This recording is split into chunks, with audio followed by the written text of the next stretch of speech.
डुकुरा सरकारी विदेशी मद दुकान रे सटर भांगी लक्षाधिक टंका चोरी। घटना घटी खुंटा थाना अंतर्गत डुकुरा फांडी ठारू मात्र 500 मीटर दूर रे जनबसती मध्य रास्ता कड़े अवस्थित सरकारी विदेशी मद दुकान रे गत ता 31/5/2025 शनिवार दुकान कर्मचारी माने दुकान बंद करी गला परे विलंबित रात्रि रे दुर्बृत्त माने दुकान सटर काटी कलाकना बुलाई काउंटर रे थिबा नगद केस 1,10,000 टंका नहीं चंपण मारी। खबर पाई आज पूर्वाह्न खुंटा आईआईसी श्री पंचानन महांती डुकुरा फांडी अधिकारी श्री सत्यानारायण पति सदल बेले घटनास्थल में पहुंची तदंत आरंभ करते।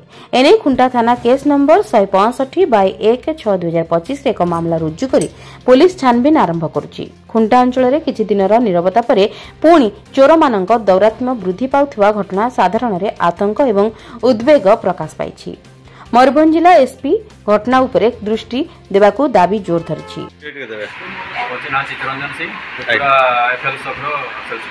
अच्छा कौन आपनकर आज गत रात्रि जो रात्रि दुकान बंद करी गला परे 8:30 बजे तापरे केते चोरी हम जानलु सकाळू हमको फोन कला परे जानलु कौन कौन चोरी होइछि आपन मिनिमम 1,10,000 टका केस दिला केस रहो चलेछि मद प्राय जाइनी केमती आपनकर दुकान पसिले केमती चोर शटर काटी ना। अच्छा ए बाबद आपण